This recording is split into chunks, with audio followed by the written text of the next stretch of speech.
Dans un instant, nous recevrons l'humoriste Nicole Ferroni pour nous parler de son talk-show Piquante sur la chaîne Téva. Mais d'abord, c'est l'heure des télescopages de Bruno Donnet. Bonjour Bruno. Bonjour Philippe. Tous les jours, Bruno, vous observez ici les pratiques médiatiques. Et ce matin, vous vouliez nous parler d'un bateau dont la capitaine vient d'être brutalement débarquée.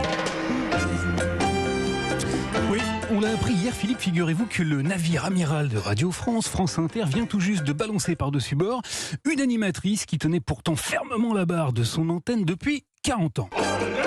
L'émission qu'elle animait encore dimanche dernier existe depuis 25 ans et elle a pour titre « Les petits bateaux ». Alors si j'ai choisi de vous parler de cette petite affaire de frêle esquif ce matin, Philippe, c'est parce que j'y ai vu un formidable télescopage entre ce que dit la loi et les usages médiatiques. Je vous explique. Noël Bréham, c'est le nom de l'animatrice qui vient d'être débarquée, est une femme de 65 ans. Elle est entrée à France Inter en 1982, mais elle n'y a connu que des CDD, des contrats à durée déterminée, pendant 40 ans. Cette année, trouvant que ça commençait tout de même à faire beaucoup, Noël Bréham a donc demandé à la radio qu'il emploie depuis si longtemps de bien vouloir se mettre dans les clous de la loi et de lui signer enfin un CDI. Mais là, sans tambour ni trompette, la radio l'a virée. Alors, pourquoi Noël Bréham a-t-elle pu signer des contrats à durée déterminée pendant 40 piges et où est le problème ? Eh bien, si Radio France, comme l'ensemble des médias audiovisuels, je le précise ici, fait signer des CDD à bon nombre de ses employés, c'est parce qu'elle s'abrite derrière un petit mot. Usage. Elle considère en effet que ces contrats sont d'usage dans notre métier. Pourquoi ? Eh bien tout simplement parce que la vie des programmes n'est pas un long fleuve tranquille, Philippe. Non, elle connaît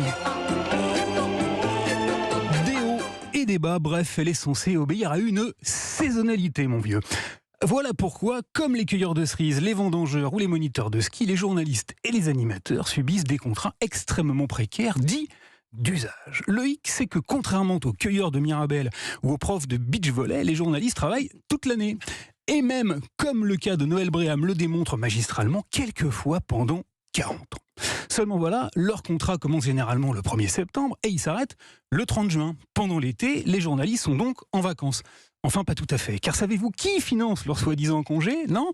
Eh ben c'est vous. Enfin, c'est nous. Enfin, c'est avec de l'argent public puisque les animateurs sont au chômage. Et si malheureusement, ils se pètent la jambe le 15 juin ou s'ils sont frappés par une longue maladie, eh bien, ils se démerdent. Leurs employeurs les abandonnent en pleine mer. Bah oui, Philippe, les capitaines d'entreprises audiovisuelles sont des malins. Ils font financer par de l'argent public les vacances et les avaries de leurs équipages. Alors que les médias privés procèdent ainsi, c'est déjà extrêmement choquant.